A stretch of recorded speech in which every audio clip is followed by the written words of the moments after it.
Hello friends, आपका स्वागत है। मेरा नाम है कार्तिक बिरला। तो मेरा YouTube channel Kartik Birla BBA classes. तो इस यूट्यूब चैनल पे आपको बीबीए का जो पार्ट 1 का सेकंड सेमेस्टर की वीडियो इस जो चैनल पे आपको उपलब्ध होंगी। तो इस वीडियो में हम जो सेकंड सेमेस्टर है उसका जो सब्जेक्ट मैक्रो इकोनॉमिक्स, उसका जो टॉपिक है introduction, meaning, scope, micro versus macro, वो वाला टॉपिक हम कवर करेंगे। ठीक है। इसमें इस यूट्यूब चैनल को आप एज इट इज़ फॉलो कर सकते हो।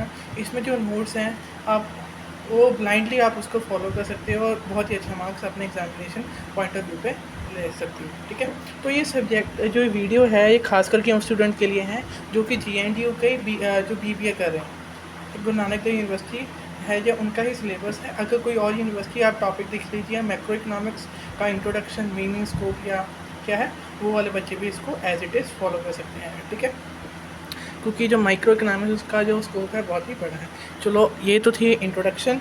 तो मैं आपसे आशा करता हूँ अगर आपको ये वीडियो अच्छी लगेगी तो आप लाइक, शेयर एंड सब्सक्राइब जरूर करिए। चलिए आगे बढ़ते हैं।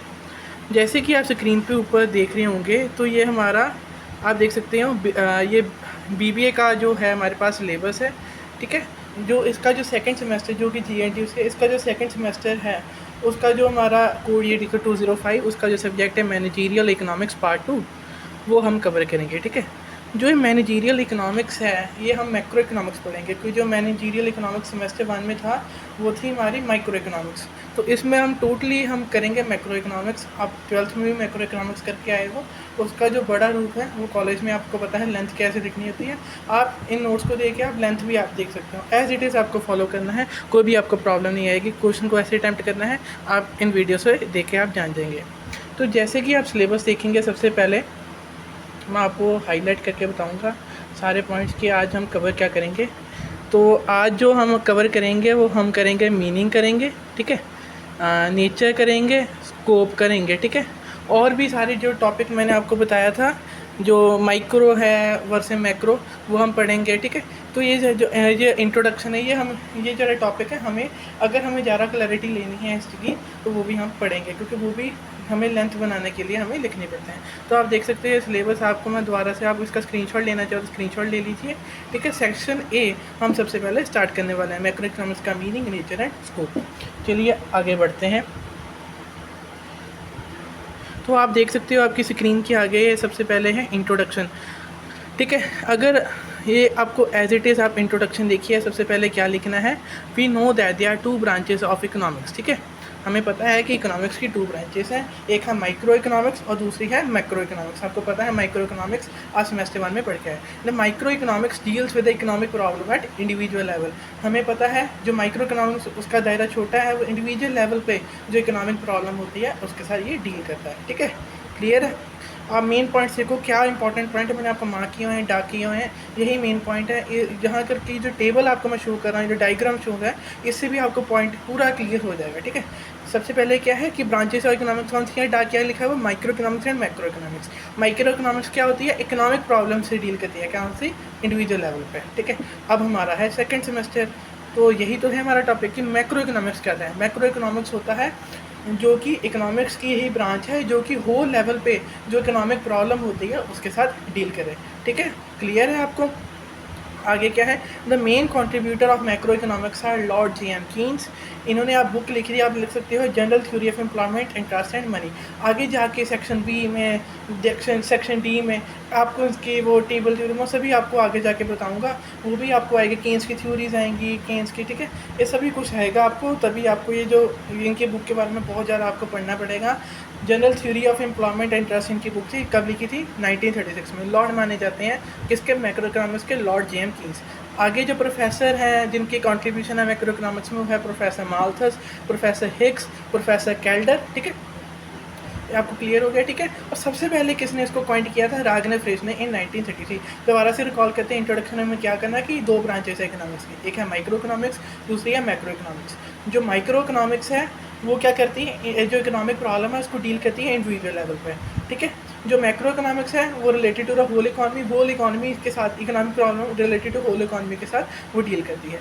आगे जो मैक्रो इकोनॉमिक्स के जो कंट्रीब्यूटर है आप लिख दो J.M. कीन्स, ठीक है, जिन्होंने बुक लिखी थी general theory of employment, trust and money in 1936। बाकी प्रोफेसर हैं माल्थस, हिग्स, कैल्डर, और सबसे पहले इसको अपॉइंट किया था रागनर फ्रेश ने इन 1933। ठीक है, अगर आपकी जो ये आप अगर देखो ये मैक्रो इकोनॉमिक्स का मैंने आपको लिखा भी हुआ है ये बताने के लिए कि ये है क्या, कौन छोटा है क्या बड़ा डिफरेंस के लिए। देखिए आप point, factors that influence individual economic choices. Individual economic choices आपको टेबल से पता चला कि इंडिविजुअल लेवल पे इकोनॉमिक इन्फ्लुएंस करता है फैक्टर्स को इकोनॉमिक चॉइसेस के। इसमें लेबर इकोनॉमिक्स आती है, decision of individual house hold आते हैं, मीन्स इंडिविजुअल लेवल पे छोटे लेवल पे जो इकोनॉमिक प्रॉब्लम्स आती हैं। How demand and price of, इसमें आप demand and price of individual product, individual income of an a person, ये सारे टॉपिक आप कवर करोगे। ठीक है, decision of an individual firm, एक पर्टिकुलर पूरी फर्म्स की नहीं, ठीक है, एक इंडिविजुअल फर्म की जो उसके बारे में डिसीजन से लेने, ये सारा कुछ। डिसीजंस ऑफ इंडिविजुअल कंज्यूमर, एक सारे कंज्यूमर्स के नहीं, एक सिंगल कंज्यूमर। जब हम सारे कंज्यूमर की सारे कंज्यूमर के बारे में बातें करते हैं, सारी फर्म्स के बारे में बातें करते हैं, तो उसका दायरा बड़ा है, तो वो मैक्रो इकोनॉमिक्स है। आप एग्जांपल लो, जो मैक्रो का मतलब होता है बड़ा, ठीक है।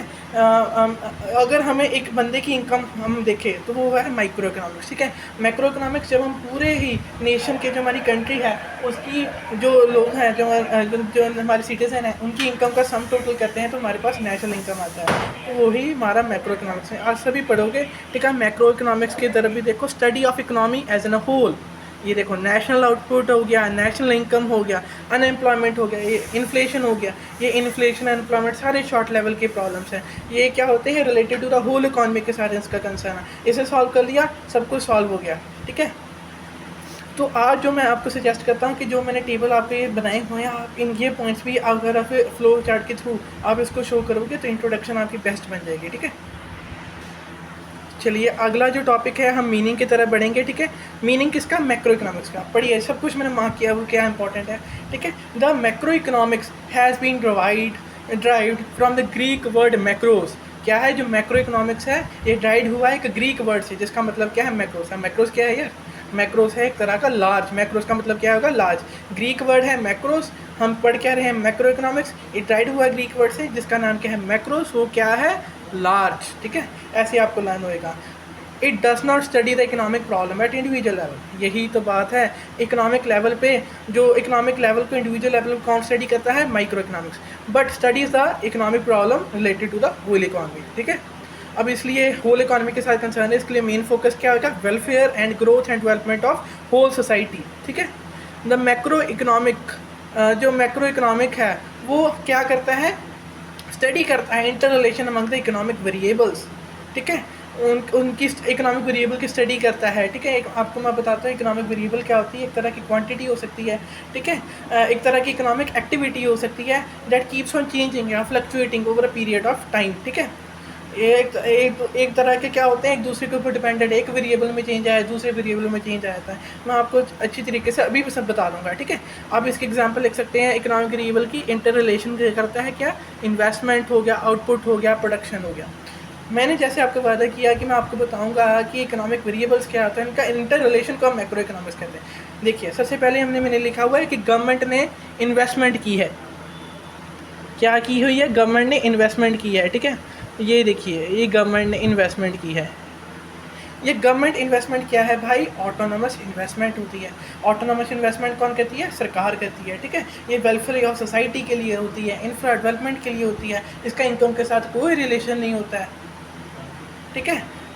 ये सभी चीज़ें आपको आगे जाके, मैं अभी आपको ये मेन पॉइंट बता रहा, आगे जाके भी आपको ये आएंगी, उसमें भी आपको कवर हो जाए, इसलिए मैं स्टार्टिंग से आपको भी बताते आ रहा हूँ। जो गवर्नमेंट इन्वेस्टमेंट आप में अभी यही रखो कि जो सरकार खर्चा करती है, इन्वेस्टमेंट करती है। और सरकार ने इन्वेस्टमेंट की तो भाई क्या होएगा?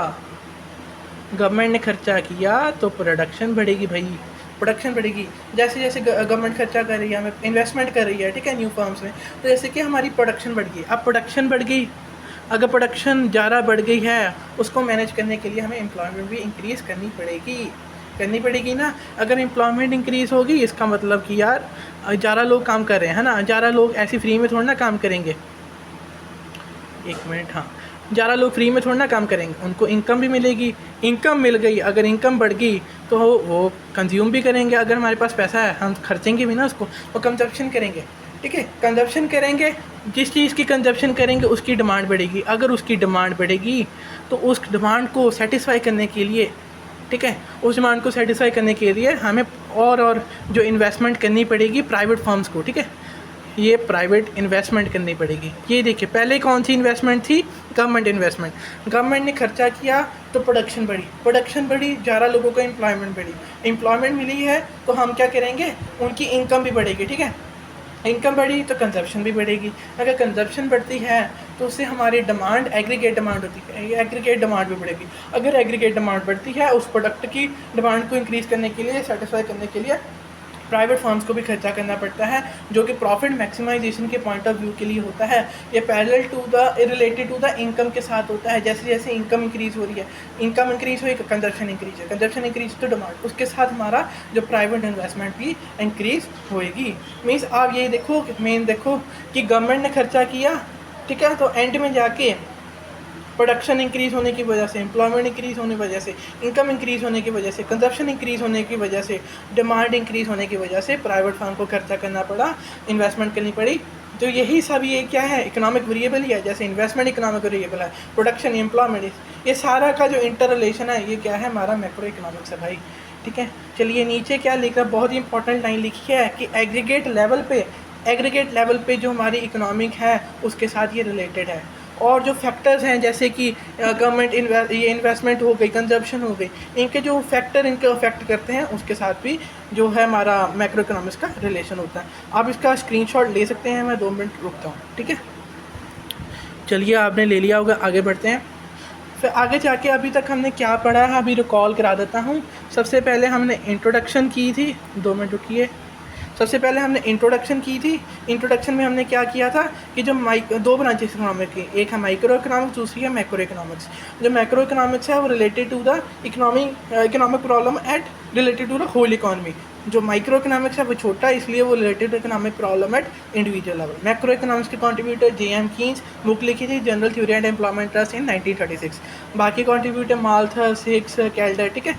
और किसने सबसे पहले अपॉइंट किया था, रागने फ्रिश ने, 1933। आगे है हमारे पास मीनिंग का जो टॉपिक है कि मीनिंग क्या है मैक्रो इकोनॉमिक्स का। तो मैक्रो से डाइड हुआ, जिसका मतलब है लार्ज। इसका मतलब है कि इकोनॉमिक, वो जैसे मैंने बताया कि स्टडी करता है इकोनॉमी को as a whole, not at individual level, ठीक है। इकोनॉमिक वेरिएबल का इंटर रिलेशन को ये स्टडी करता है और इकोनॉमी के साथ एग्रीगेट लेवल पे ये डील करता है। और जो फैक्टर करते हैं इकोनॉमिक वेरिएबल, जैसे इन्वेस्टमेंट, कंजप्शन, उनके साथ भी डील करता है। इकोनॉमिक वेरिएबल का रिलेशन शो करने के लिए हम क्या कहेंगे, गवर्नमेंट ने इन्वेस्टमेंट की, प्रोडक्शन इंक्रीज हुई, प्रोडक्शन इंक्रीज होने से एम्प्लॉयमेंट, एम्प्लॉयमेंट से इनकम, इनकम से कंजप्शन, कंजप्शन से डिमांड एंड डिमांड से प्राइवेट इन्वेस्टमेंट। चलिए जी, हो गया प्रो। आगे आप देखोगे डेफिनेशन, ठीक है। डेफिनेशन ये सबसे पहले हीरो ने दी है, 2 ही लिख सकते हो बुक में, आपके एज इट है आपको मिल जाएगी, हर एक बुक में ये डेफिनेशन लिखी होती है। Macro economic deals with the functioning of economy as an whole, means whole economy के साथ इसका रिलेशन है, ठीक है। Functioning of economy as an whole के साथ इसका रिलेशन है, इंडिविजुअल लेवल पे नहीं। डेफिनेशन एज इट इज़ लिखोगे। दूसरी है, ये दूसरी भी सेम टू सेम ही है, बस देखिए it concern with the economic as an whole, ठीक है। Main attention is focus on the short term things. क्या है, अनएम्प्लॉयमेंट, इन्फ्लेशन रेट, ठीक है। The focus is on such problem like unemployment, inflation, ये क्या है, total output and other matters economy. ये सारे क्या है, शॉर्ट टर्म के प्रॉब्लम्स हैं, ठीक है। इनके साथ जो मैक्रो इकोनॉमिक्स का डील होता है। आगे चलते हैं। आगे हमारे पास जो टॉपिक है, what are the features of macro economics, ठीक है। ये आप नेचर ऑफ मैक्रो इकोनॉमिक्स, आपका टॉपिक नेचर है, फीचर पूछ लिया तो भी आप यही लिखोगे। सबसे पहला फीचर है स्टडी ऑफ एग्रीगेट्स। ये एग्रीगेट की स्टडी करता है, जैसे कि हमारे पास आ गया नेशनल इनकम, प्रोडक्शन होगा, जनरल प्राइस लेवल हो गया, पूरी होल इकॉनमी, देखो नेशन में जितने भी लोग, उन सभी का इनकम, टोटल आउटपुट कितना हो गया, टोटल प्रोडक्शन कितना होगा, टोटल प्राइस लेवल क्या है, ये सारे क्या है, एग्रीगेट मीन्स सम टोटल होता है ना, वो सभी चीज़ें एग्रीगेट्स की ये स्टडी करती है। दूसरा क्या है, डायनेमिक साइंस। ये क्या होती है, होल इकॉनमी को डिवाइड कर देती है छोटे छोटे 3 सेक्टर्स में। कौन से सेक्टर्स होते हैं, primary, secondary, tertiary.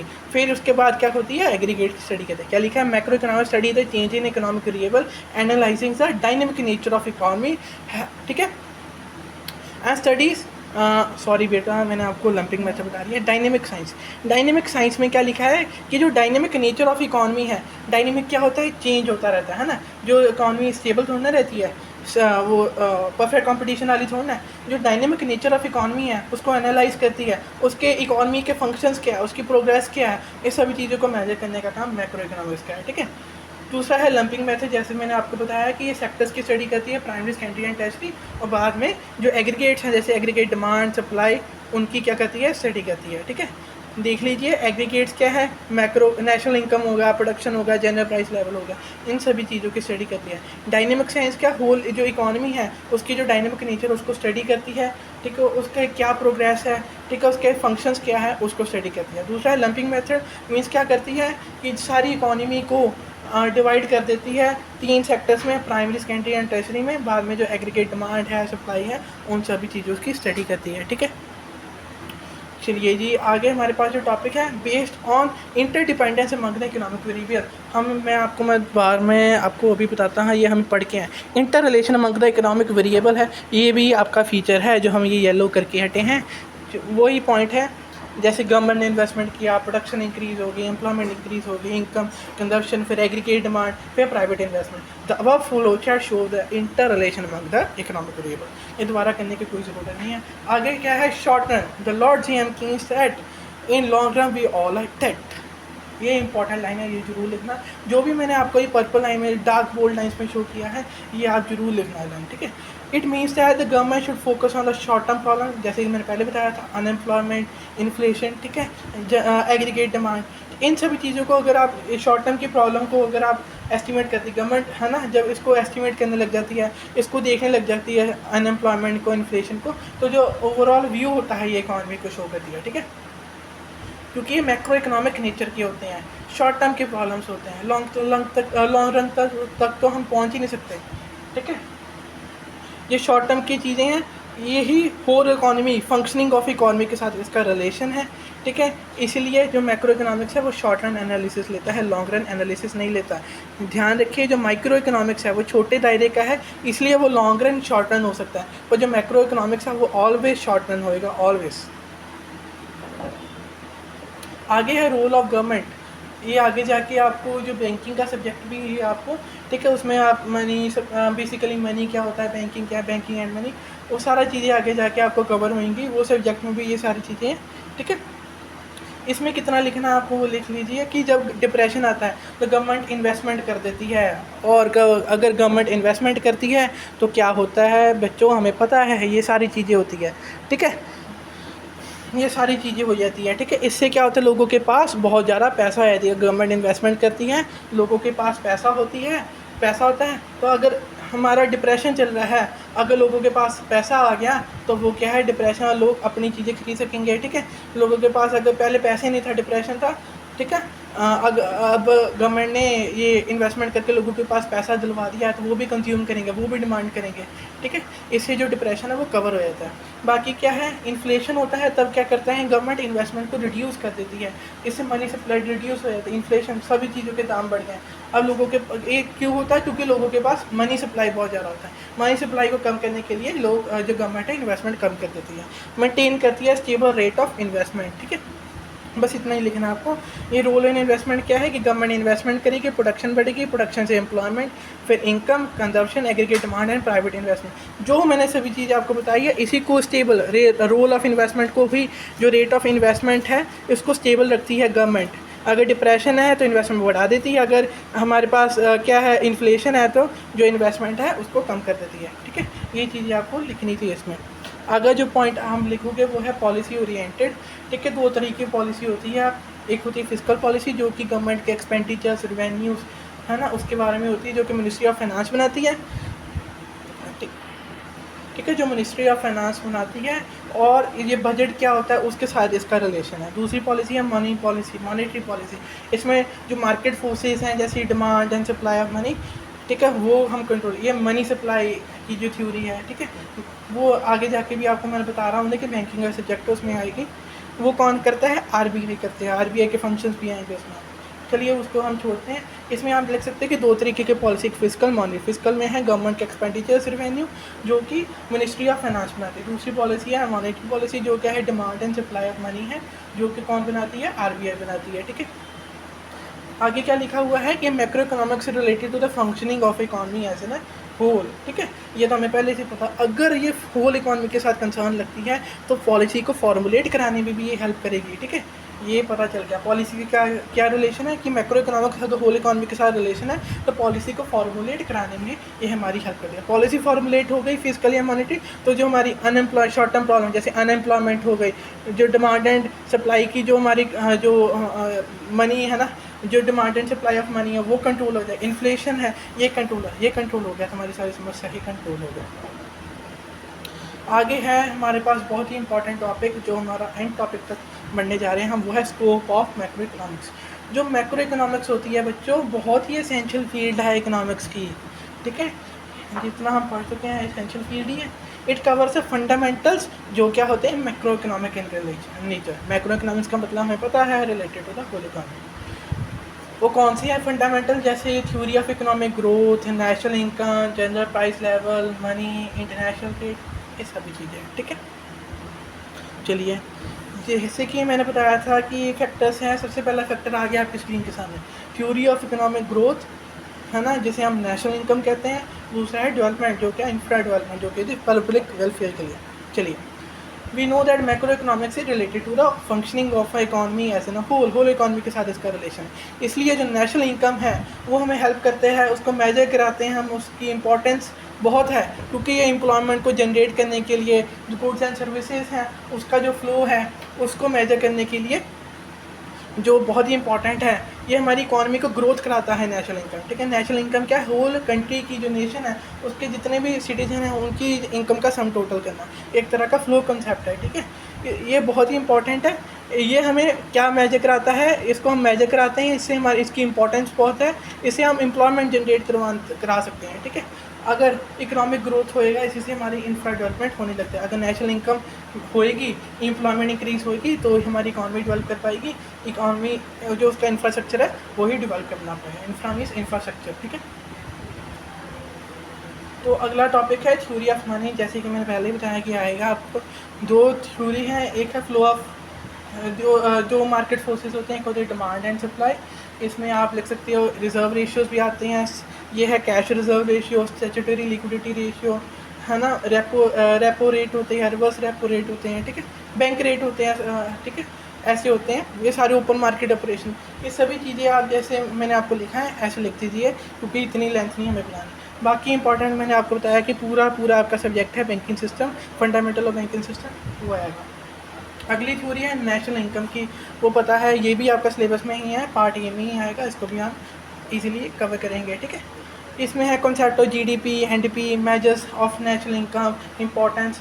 National income का मेन इंपॉर्टेंस क्या है कि इकोनॉमिक डिस्ट्रीब्यूशन है वेरियस इकोनॉमिक ग्रुप्स का, उसको बताने में ये हमें हेल्प करती है। ठीक है, चलिए अगला जो चीज़ पॉइंट आप लिख सकते हैं स्कोप में कि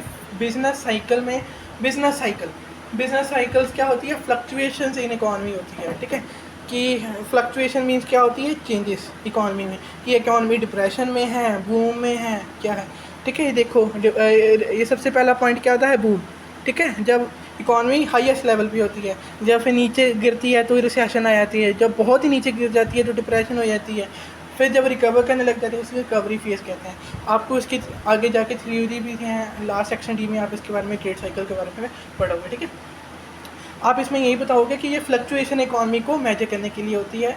ये हमें बताती है कि इकॉनमी बूम में है, डिप्रेशन में है, रिसेशन में है। ठीक है, बस यही चीज़ें ये देख सकते हैं आप, मैंने आपको क्लियरली बता दिया है कि बूम पीरियड है, नीचे जा रहा रिसेशन, बहुत नीचे जाके डिप्रेशन, जब रिकवर करने लग जाता है तो रिकवरी।